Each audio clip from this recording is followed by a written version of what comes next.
Well, James, welcome back for another week. So glad to have you here again. Great to be back. Feels good. Feels good, feels familiar, feels comfortable. Yeah, I feel like we're kind of settling into this whole thing. Had to shake off some rust. Not even rust, just like the beginner curve. And now we're here. And would you say we're experts? Is that the word? That I don't think quite yet. I'd say we're at the tail end of novice at this point.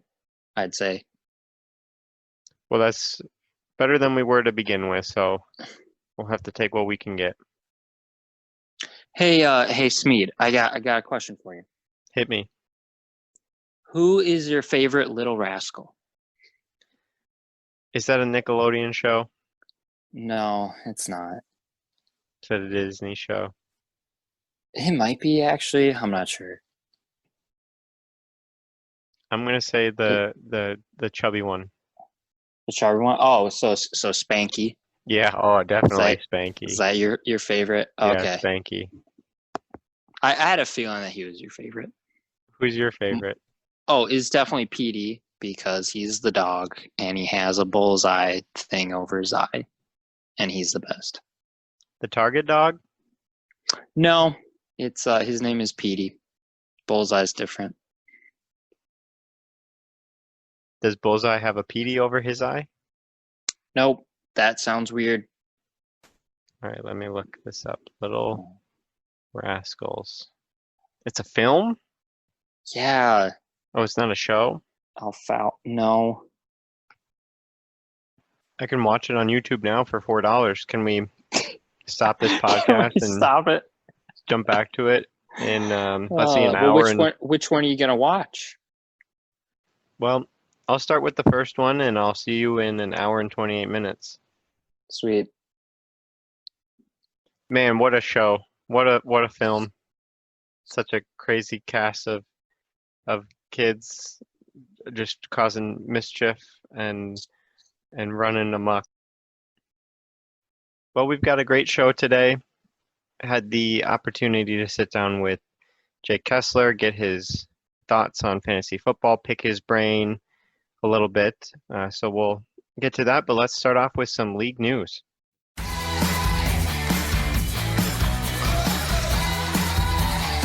So that database is almost finished. I know I've been saying that for a while, but life happens. So getting close to getting that done.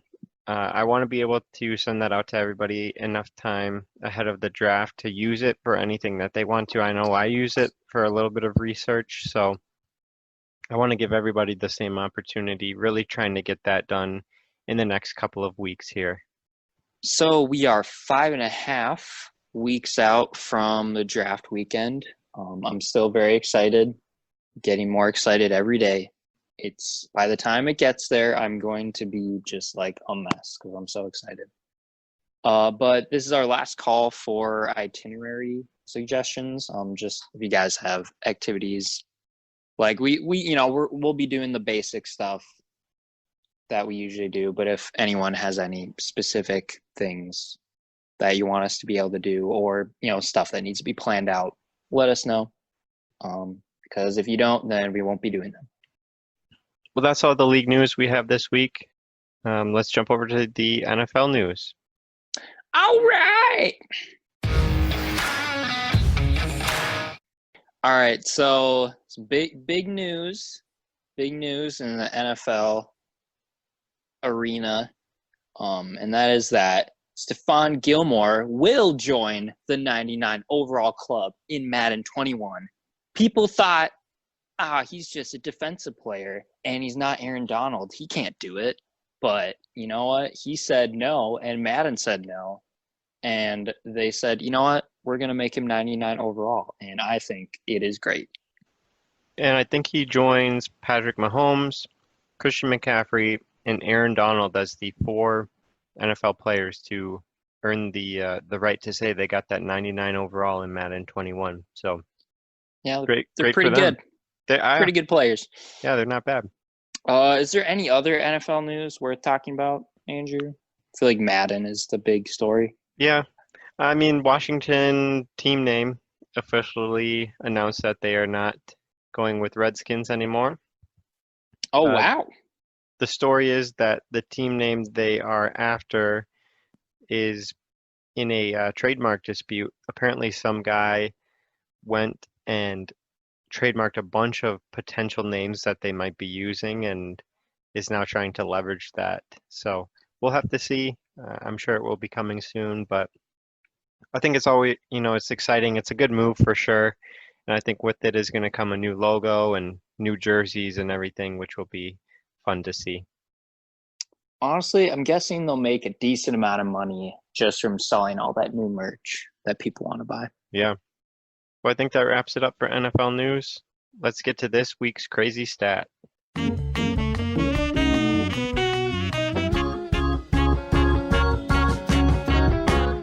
So, James, a little interesting one here for you. Hold it. Wait. Okay, we're good. Your legs got to be looking like Saquon's now. Yeah, it's like we're getting there.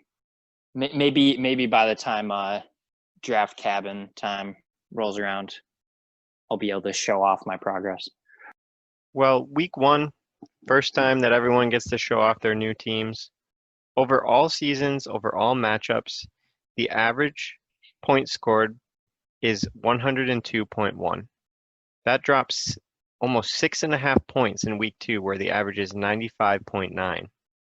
Huh. So a big drop off from that week one to week two. Maybe it's the NFL players getting hyped for their first debut, and then second week rolls around, everyone's in a little bit better shape, and defense steps up a little bit more. I don't know, but a big drop off in average points scored from all teams over all seasons from week one to week two. Dang. How many of a points drop is that? 6.2. Dang. Huh. Wonder if that's all the new fancy waiver wire pickups that people, like the TJ Hawkinsons that go off on week one, and then once they're added to teams, then they just do terrible. Could be. So that was this week's crazy stat. We had the privilege to be able to talk to Jake Kessler this week, so we will now flip over to that interview.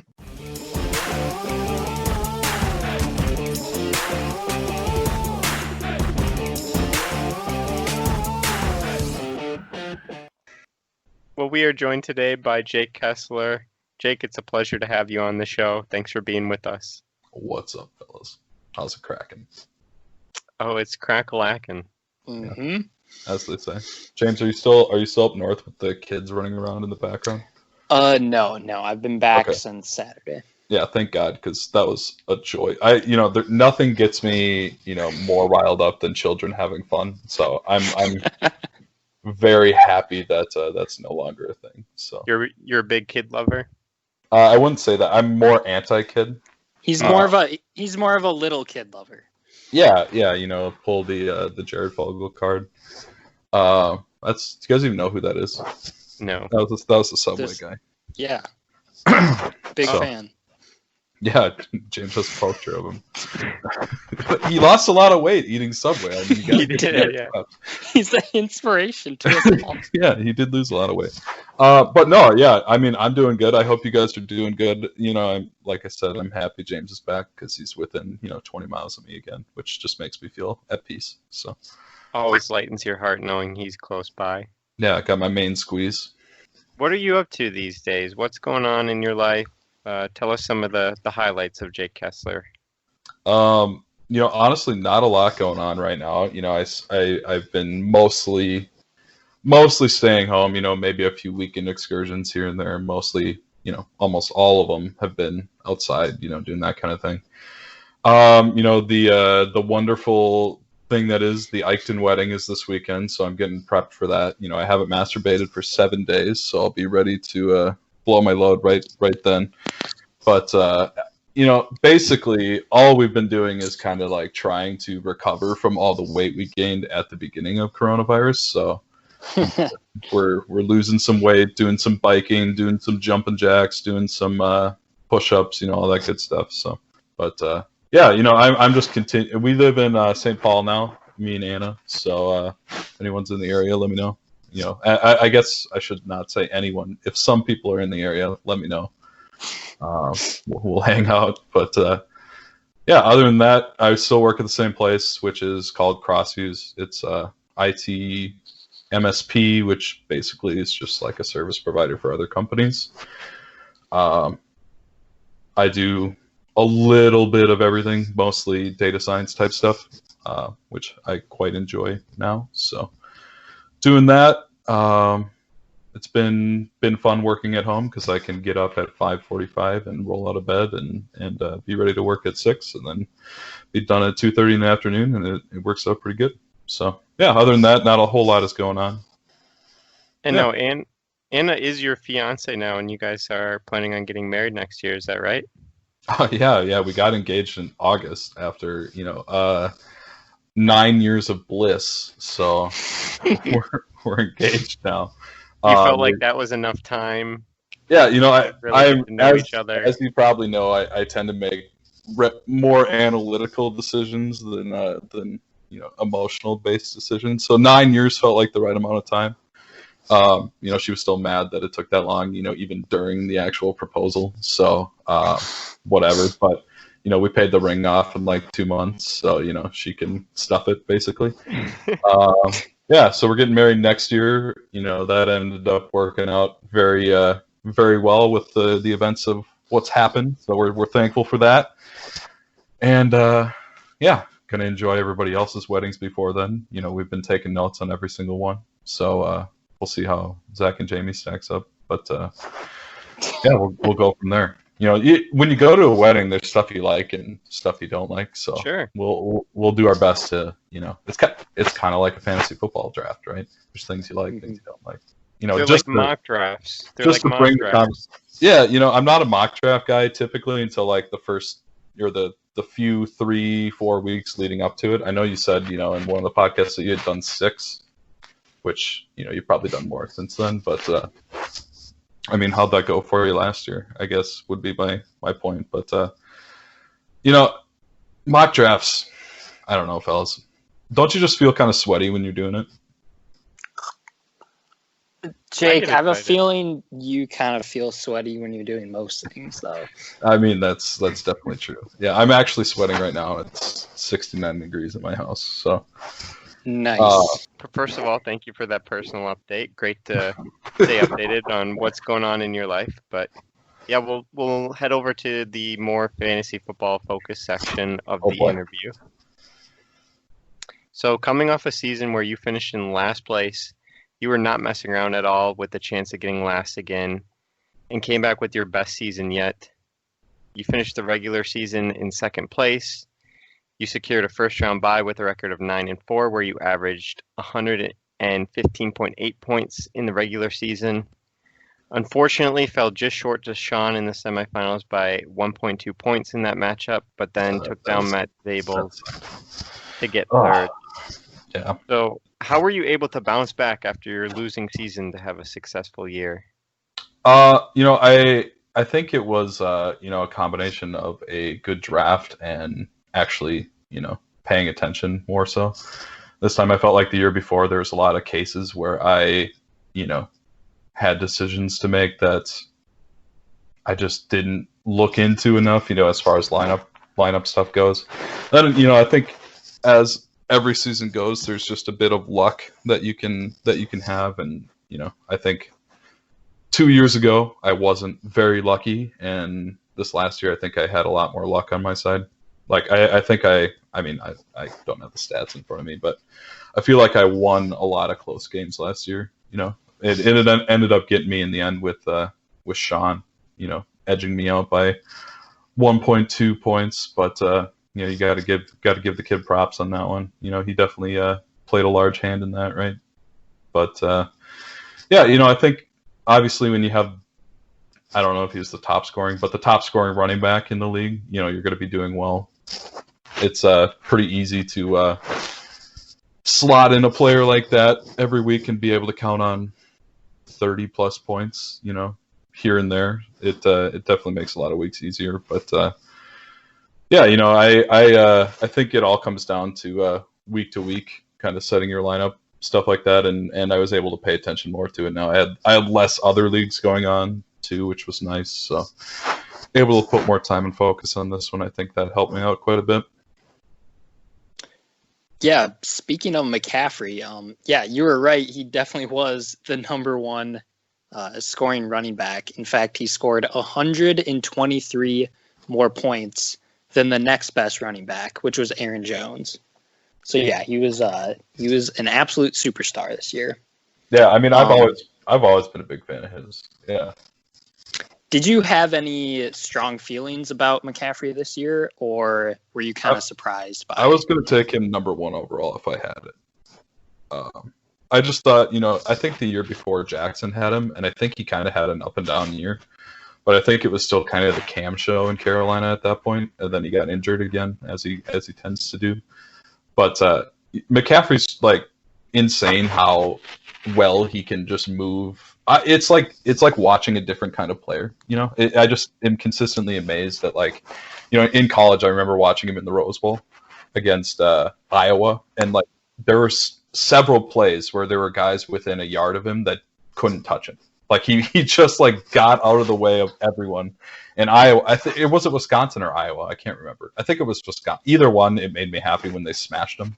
I think it might have been Iowa that year that they had a really good year. But I've always liked watching him play, and I think fantasy football, that definitely plays into it. It's like you like watching those players that are on your team, so why not cheer for the people that you're already cheering for a little bit?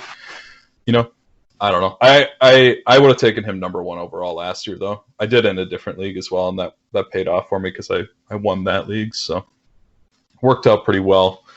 But yeah, I mean, this year I think you'd be hard pressed to find a better number one overall draft pick than him. Especially with Teddy Bridgewater, who can't throw a pass more than 6 yards down the field. Who's gonna catch all those passes other than the running back underneath? I guess we'll find out. But if I have the number one pick, I'll probably take him first.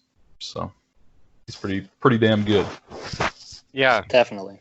absolutely. And that for sure was the pick of your draft, but you also had some bigger hits. You got Dak, who ended up QB2, Allen Robinson was wide receiver 11, Philip Lindsay was running back 19. So you did have some big hits in the draft, but looking at your year-end roster, you seem to have a lot of success on the waiver wires. You got Devontae Parker, who finished wide receiver 7. You had A.J. Brown, who finished wide receiver 15.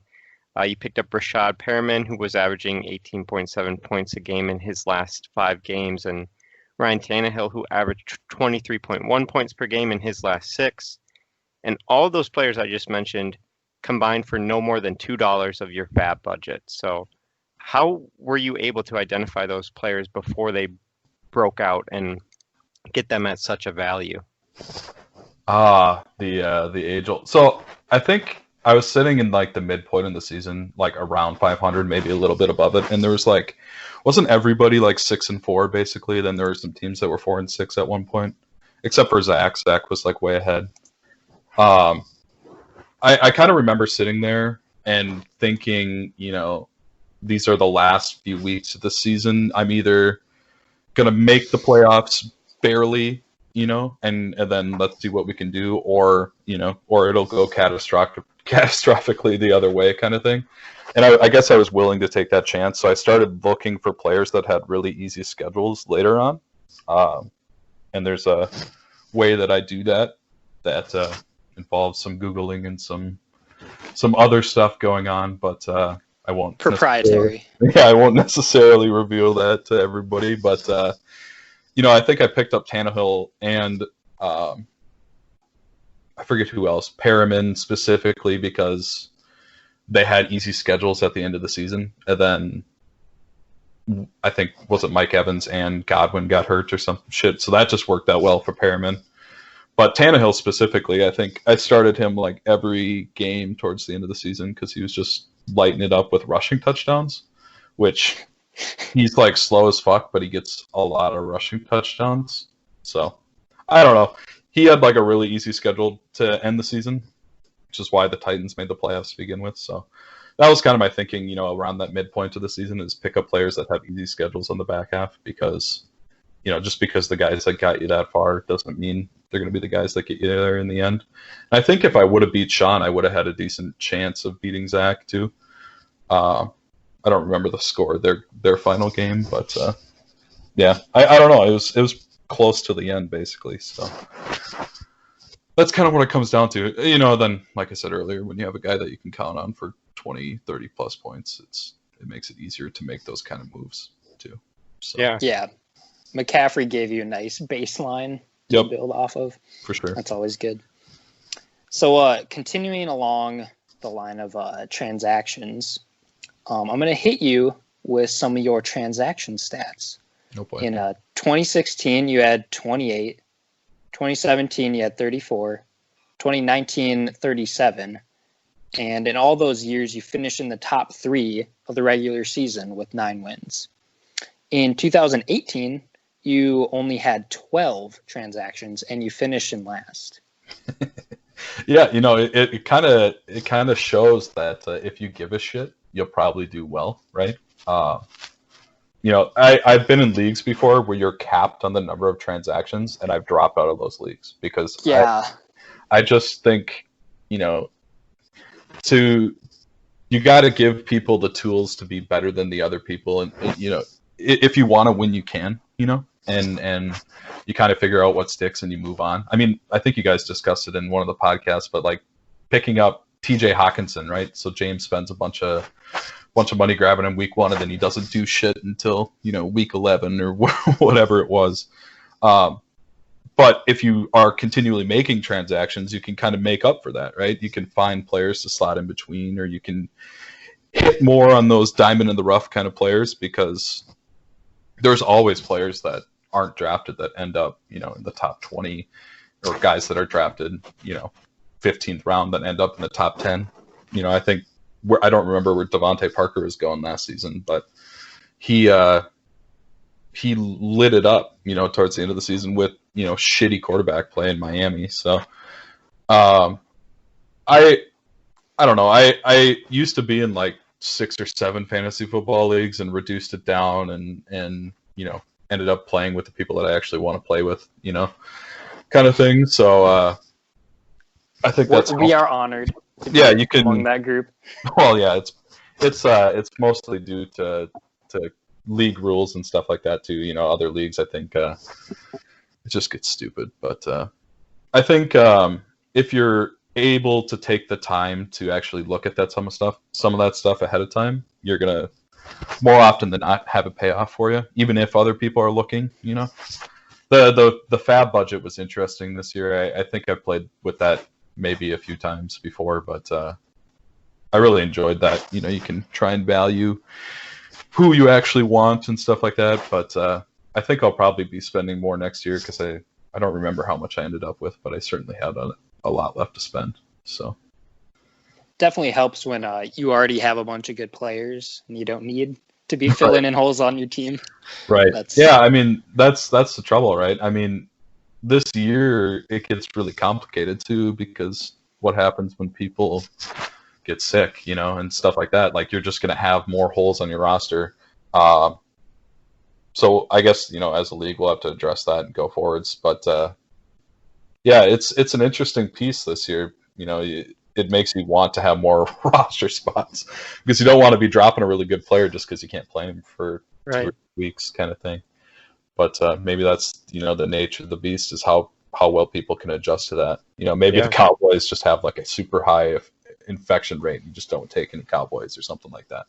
I don't know. I guess we'll find out what happens, but it's definitely a new ball game a little bit. It's exciting though. I think that's the piece. I just hope everything gets played. Yeah, for sure. Absolutely. That's a discussion for a different time, probably. Well, jumping back to your career in the league here, in the regular season, you have been pretty dominant. Over the course of the 4 years that you have been, you've had a regular season record of 32-20, which is the highest regular season win percentage in the league. Playoffs are a different story, though, where you have yet to win your first matchup when in the winner's bracket, and you're 0-3 in the loser's bracket. So, what is it about playoffs that gives you the most trouble in finding wins and continuing the momentum that you've built up over the regular season? Yeah, I think sometimes I feel like sometimes I just skate into the playoffs. Like you're kind of reaching the tail end of your player's viability, or your one player that's kind of been carrying you. Fucks it up at the end, or fucks up their knee or something like that. It's one of those things that once you get to the playoffs, every team is good. So if you have some nagging kind of injury or something holding your team back, you're probably not going to win. That year that I ended up losing, I don't think my team was bad during the regular season. I think I was tied to go to the playoffs, or like maybe one game back, but I lost 3 games in a row. Fucking blew. But the playoffs, like I said, every team's good. So you kind of have to find those players maybe that have more risk versus reward, because at that point, what do you have to lose? Kind of thing. Maybe that's what I haven't done well in the past. If everything's consistent and I'm playing like a team that's not so good, I was going to use names, but I'll avoid it. If I'm playing like a David Book or something like that, I'll just try and be consistent, because he's probably going to be consistent too. Whereas, playing in the playoffs, if I'm playing like a Sean, like you guys talked about with Sean, he scored 151 points one week. So every team's good. You just gotta maybe find those riskier plays and see what happens from there. I don't know. I guess maybe don't listen to playoff advice from me. You guys probably have plenty of it on your side. So yeah, I mean, playoffs, like you said, are tough. They're just a different beast. And the regular season, you have 13 games to really prove yourself and get a playoff spot. But once you get there, it's just a 1-game matchup, and it's just whoever has the best team that 1 week. So making sure that you have your team built around you best that you can. And it wasn't anything terrible that you've done either. Just going back, you scored 114.2 in your loss in 2019. You lost to Sean in 2018, your first game in 2018, even though you put up 121.4 points. So it's not like you're underperforming. It's just some bad luck in those weeks, it seems to be. Yeah, you have a lot less variance. I mean, how many regular season games have I played? 52, you said? You have 52 games, you have a good winning percentage, but out of the 6 playoff games, I'm 0-6 or whatever. Yeah. It's just variance. Hopefully it'll swing back around and I can start getting some wins in the playoffs, and I don't know, make playoffs first. Like what is that, Herm Edwards? Playoffs. Yeah. Playoffs. Yeah, I mean, just making the playoffs. You gotta play the playoffs if you want to win.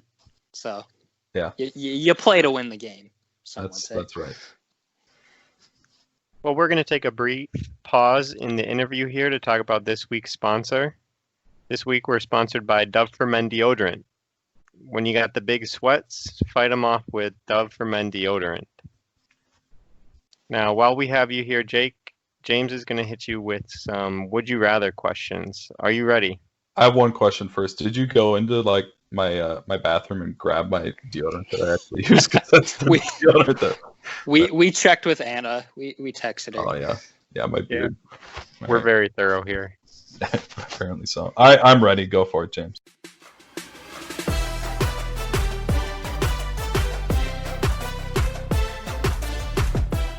All right, Jake. This isn't exactly, well, it is a would you rather, but there's multiple answers you could give. So, if you could choose one of the positions in fantasy football, running back, wide receiver, quarterback, tight end, defense, or kicker, and you could know the number one player in that position before the draft, which position would you choose to know? Oh, that's a good question. I think as far as like running back and wide receiver goes, like you may not get a chance to draft that number one player overall. So I think I'd probably go quarterback or tight end. Just because when you're I don't know. When you're playing a matchup against somebody, you're not trying to beat the whole league. It's not like you're trying to get the highest score every week. If you can find those incremental differences, in other positions, I think you'd be better off. I mean, look at Lamar Jackson last year. How many extra points did he score on QB2 or QB5, even? I think I'd definitely go probably quarterback because, when do people... Well, Lamar Jackson might go in the first round this year, but if you could find that quarterback, take him maybe at, the end of the second, beginning of the third, you're going to have that big difference, in terms of points scored over the opponent. The problem is if McCaffrey's the number one scoring running back this year, the only person that's going to get the chance to draft him is, first overall or second overall or whomever. If he drops to third overall, we're doing something wrong, I think. Yeah. But yeah, well, we'll see, I guess. I don't know. Yeah. I'd be those shocked. First two spots. I would be shocked if he doesn't go in the first two picks. But I think I'd go quarterback. Tight end is kind of variable year to year too, and I don't know if there's that much difference between tight end 1 and tight end 3 or 4. I kind of like streaming tight ends every once in a while too, so I'd probably go quarterback. Andrew, would you agree with quarterback as your pick, or would you go somewhere else? I think it kind of depends on the year. I feel like this year, I don't really see any quarterback in the later rounds really emerging to be that number one. I think it's going to be any of those top guys that we expect, either Mahomes or Lamar or Deshaun or Dak or, someone in that tier. I feel like that's going to be pretty well known, and that's a higher draft capital pick. But when you first asked this question, my original thought was wide receiver, because it seems like wide receivers are more likely to come up from the later rounds and be in that top tier. And I actually went to the database to look, and 2019 was the first season that the number one wide receiver was drafted in the first round. In 2018 and 2014, they were taken in the second. Yep, that was Michael Thomas. Drafted by Cy, I believe it was the 4th pick, maybe. Yep, he took him before Zeke. Yep. But yeah, he was right. He was right. But yeah, in 2016, 2017, 2018, the number one wide receiver was drafted in round 3. So I feel like if I can know that, the number one wide receiver could be anywhere from rounds 1 to 3, typically, where I feel like the number one running back is pretty common that they're drafted in the first round. So I think I would go with wide receiver for that reason. What about you, James? I mean, not to argue, but don't you get more difference between the number one quarterback and number 2 quarterback than number 1 and number 2 wide receiver? Or number 5 receiver? I don't know. Anyway, James, what do you think? I think definitely running back is not the right choice, since it's almost certainly going to be one of the top 5 picks, and maybe it's DeMarco Murray or yeah, but we don't talk about him anymore. Yeah, but it's most likely going to be one of those stud people that you already know. I was actually thinking, I think quarterback makes sense, because you can guarantee you get the number one fantasy scorer, since the number one quarterback will score the most fantasy points. And a quarterback probably isn't going to be drafted in round 1, so you can make sure you get them. That'd be really valuable. Wide receiver, I guess, again, depending on if you're oh yeah, I want to know the number one wide receiver and it's Michael Thomas, okay, well, I could have guessed it on my own. But if it's oh, it's going to be Adam Thielen or something, it's oh, Adam Thielen, okay, I can get him a lot later, and that's more valuable. But I would actually potentially go with defense, because they don't score a ton of points compared to the top quarterbacks or running backs or wide receiver, but we basically never know who's going to be the number one. And it's usually because you don't know which defense will randomly have a ton of pick sixes and, turnovers. And usually that top defense is significantly better than the other defenses, but it's really hard to know who it's going to be.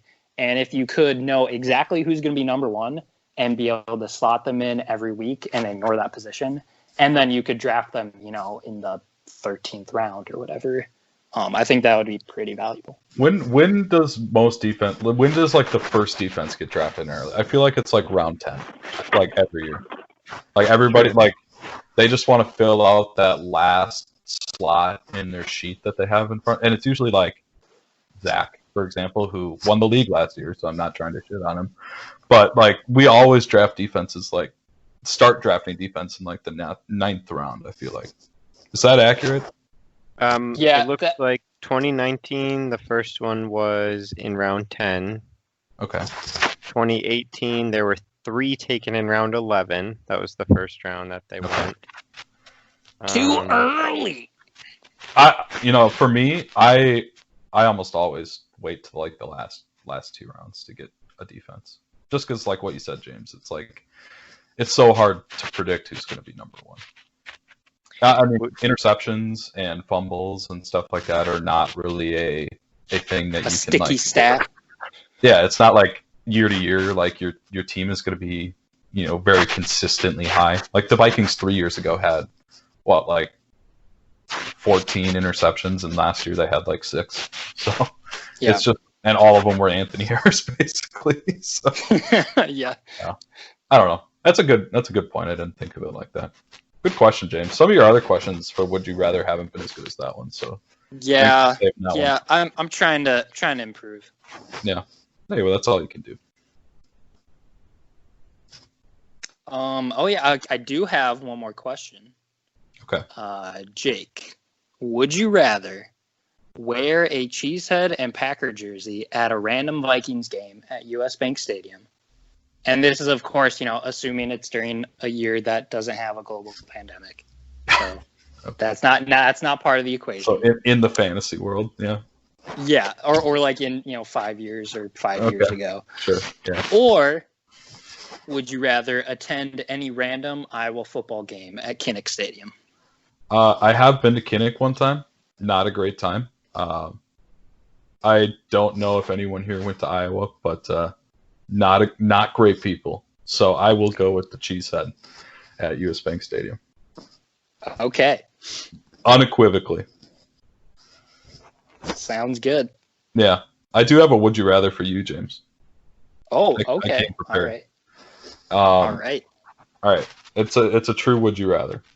So would you rather Riley Reid or Mia Malkova?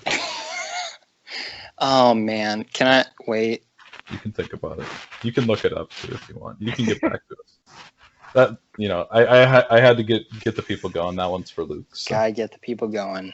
Well, we'll head on back over to the formal interview section after that. All right, fair enough. 4 years in the league, Jake. Do you have a favorite fantasy football memory? As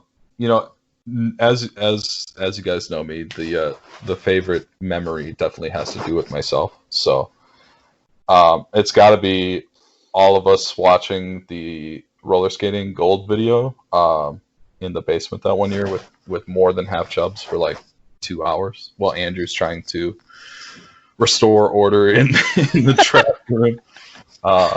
Everybody, just mesmerized by these 3 gals roller skating. I think that still sticks out in my head, not just because of the video, but because I could, see everybody else's boners popping through their shorts. So always a good time when you can have that.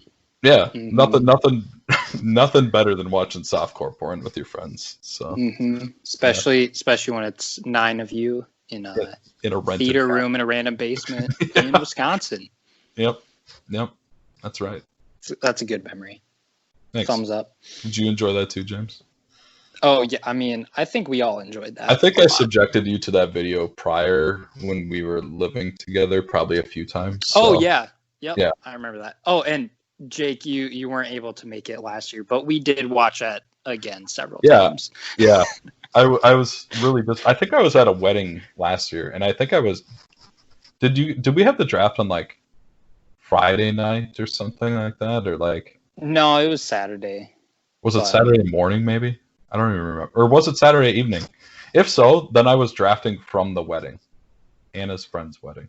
So I'd like to be given extra credit for having a decent draft last year while doing it, intoxicatedly dancing.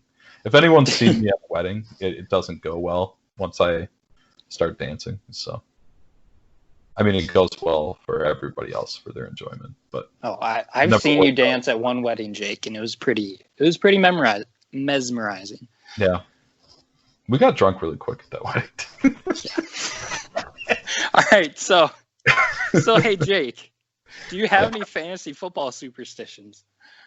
I've always kind of been the guy that tries to find out other people's superstitions. Like, I used to play in a league with like my uncle and my dad and all them, and they would always draft like Vikings like way too early and never draft Packers. So I was always the guy that would wind up with a bunch of Packers on my team because I was actually trying to draft, in terms of where they should be drafted. And I think I won that league like 4 or 5 times out of the 7 years that we played. And then they didn't let me play anymore. That's a long story, but yeah, they said, well, you're trying too hard. It's like, okay, fine, I get it.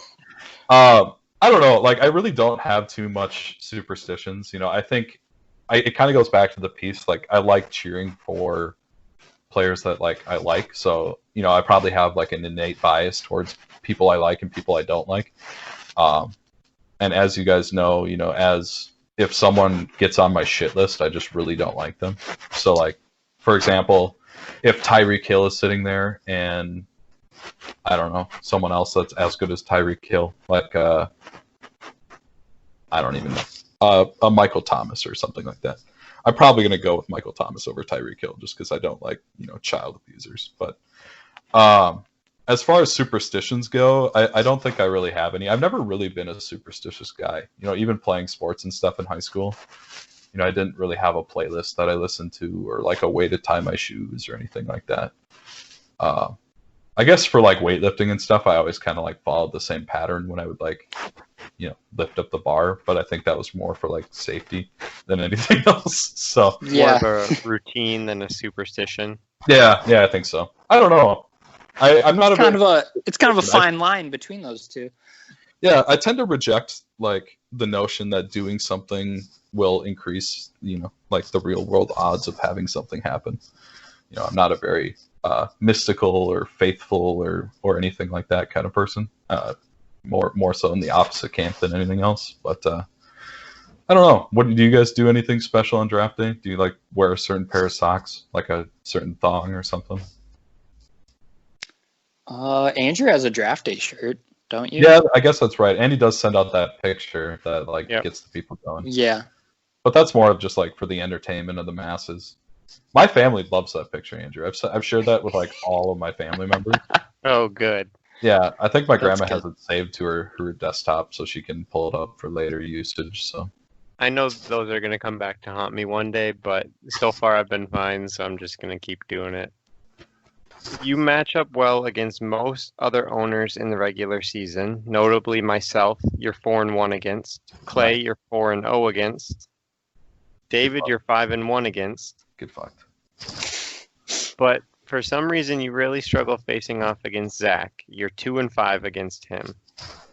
So how do you plan on preparing for your matchup against him this coming season to tip the all-time record back in your favor or more towards your side? Honestly, I feel like in life I have a much more positive record against Zach in terms of like video games and stuff like that. I always remember being, for example, better at Halo than Zach and better at Call of Duty when we'd play in his basement after school and eat fucking Doritos the whole time. I always remember being better. He would probably disagree, but he's not on the podcast to defend himself. So I'm just gonna try and apply that, video game knowledge against him and maybe try and get it in his head a little bit. It's not quite like the show The League, but I'm gonna try and be the Ruxin to his who was the one he always messed with? Kevin. Ruxin and Kevin always tried to mess with each other all the time. And Andre, I'm gonna try and make Zach be like Andre and kind of like give get himself off the proverbial line in the sand, right? Plus, he's also going to be married, so I think I can use that to like my advantage to try and like make him do marital tasks and stuff like that. Like I'll text Jamie and be like, "It's been a long time since Zach, has reached out to me. Can you do that?" And then she'll get mad at him, and then like he'll be off his game for that week because he's dealing he had to talk with the wife, right? It's happy wife, happy life. So I think I'll try and use some dirty tactics because he's going to be a politician one day. If you're not being dirty, you're not doing it right? So I think he would appreciate those tactics anyway. I don't know. Maybe I'll just try and send him some of the nude pics, and we'll go from there. Seems like a good strategy. Yeah, sounds like you got a couple options there. Yeah. All right. Well, finally, 3 out of the 4 years in the league, you have made the playoffs. What are the main things you are looking to do this coming season to make sure you can make the playoffs again and give yourself another shot at that trophy? Yeah, honestly, like making the playoffs is great. I really enjoy making the playoffs, but I really, really would like to win a game in the playoffs and then win the whole thing. Because I literally hate when everyone comments about, well, not everyone, 3 people comment about how they've won a trophy, and I have not yet won said trophy. So I don't think it's due to a dearth of skill or anything in terms of you guys. No offense, I don't want to pump your tires too much, but obviously you guys are good at fantasy football. Zach, I think, Zach is good at a lot of things in fantasy football. A lot of things he gets lucky on sometimes, but I think these last 4 years playing, it's been a blast. I just want to win the big one. So I think going into it, having a good draft, having a consistent draft. What's the old adage? Like you can never like win your league in the draft, but you can lose it. Have a good draft, have some solid guys. I think there's going to be a pretty big range in players this year that maybe you haven't seen yet. I think there's a lot of good rookies coming in, so maybe try and take some risks there and do that kind of thing. We'll see what happens, but I think overall, like James said earlier, have those acquisitions going on where I can actually find some good players here and there and kind of figure it out. I think one thing that's hurt me in the past is like sticking too much with the players I had the year before. I remember drafting, some guys that too early that I had last year just because it was that kind of quality. I guess last year Philip Lindsay ended up working out well. I had him 2 years in a row, but yeah, I think it's wise to actually give a shit, and hopefully giving a shit will lead me to the promised land. So that's my plan, boys. I'm sticking to it. Thank you for joining us today, Jake. Really appreciate your insight into your season and your career in the league. We wish you the best of luck this coming season, but not too much luck, obviously. Yeah, I thanks for having me on, fellas. I do appreciate it. Honestly, I would love nothing more than to see a new champion again this year, because I am part of the resistance and you guys are the aristocracy. So I'm not going to wish you good luck in the upcoming season, because that's not what I want to have happen. So, I love you both, but get fucked next season and let's play ball. You know what I'm saying? Fair enough. Sounds good. All right, thanks, boys. Talk to you later. Phew, man, what a delightful chat we had with Jake. Delightful. Delightful. Delightful. What a guy.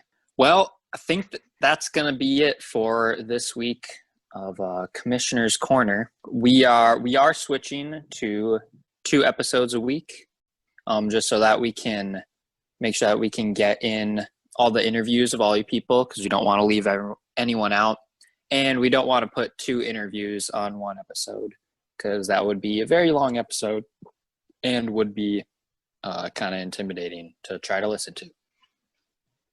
And also, I think there might be a little bit of a surprise coming sometime this week, so keep your eyes peeled for that. But it's not even close to Christmas. Well, thanks for tuning in once again, and we'll catch you later this week. Signature sign-off. Wink!